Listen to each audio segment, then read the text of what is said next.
Baghdad کے بازار میں ایک حلوائی صبح صبح اپنی دکان سجا رہا تھا کہ ایک فقیر آ نکلا۔ حلوائی نے کہا بابا جی آؤ تمہیں گرم گرم دودھ پلاتے ہیں۔ حلوائی نے فقیر کو گرم گرم دودھ دیا، فقیر نے دودھ پیا، اللہ کا شکریہ ادا کیا، ساتھ میں حلوائی کا بھی شکریہ ادا کیا اور چل دیا۔ ہلکی ہلکی بوندا باندی ہو رہی تھی، بارش برس رہی تھی۔ بازار میں ایک فاحشہ عورت اپنے دوست کے ساتھ بیٹھ کے موسم کا لطف لے رہی تھی۔ بازار میں کیچڑ تھا، فقیر اپنی موت سے بازار سے گزر رہا تھا کہ فقیر کے پاؤں سے کیچڑ کا ایک چھینٹا اڑا، فاحشہ عورت کے لباس پر جا گرا۔ جب یہ منظر فاحشہ عورت کے دوست نے دیکھا تو آگ بگولا ہو گیا۔ غصے کی حالت میں اٹھ کر فقیر کے منہ پر ایک تھپڑ رسید کر دیا۔ کہا فقیر بنے پھرتے ہو، چلنے کی تمیز نہیں ہے تمہیں؟ فقیر نے مسکرا کر آسمان کی طرف دیکھا، کہا مالک تو بھی بڑا بے نیاز ہے، کہیں سے دودھ پلواتا ہے، کہیں سے تھپڑ بھی مرواتا ہے۔ یہ کہتے ہوئے فقیر آگے نکل گیا۔ پیچھے فاحشہ عورت اپنے دوست کے ساتھ گھر کی طرف جا ہی رہی تھی۔ کیچڑ کی وجہ سے فاحشہ عورت کا پاؤں پھسلا، منہ کے بل گری، شدید چوٹ لگنے کی وجہ سے موقع پر ہی فوت ہو گئی۔ شور مچ گیا کہ فقیر نے آسمان کی طرف منہ کر کے بد دعا دی ہے اور یہ قیمتی جان چلی گئی۔ فقیر ابھی بازار کے دوسرے کونے تک پہنچا ہی تھا کہ لوگوں نے فقیر کو پکڑ لیا۔ کہا فقیر بنے پھرتے ہو، حوصلہ بھی نہیں کرتے، صبر بھی نہیں کرتے۔ کہا کیا ہوا؟ لوگوں نے کہا تم نے بد دعا دی ہے، وہ قیمتی جان چلی گئی۔ فقیر نے کہا واللہ میں نے تو کوئی بد دعا نہیں دی میاں۔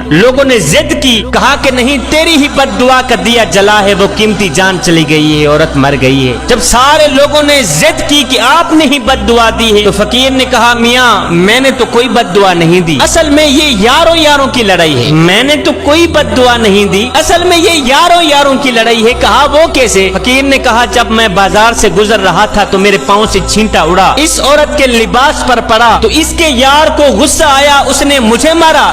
جب اس نے مجھے مارا پھر میرے یار کو بھی غصہ آ گیا۔ اور میاں میں نے کوئی بد دعا نہیں دی، یہ اصل میں یاروں کی لڑائی ہے۔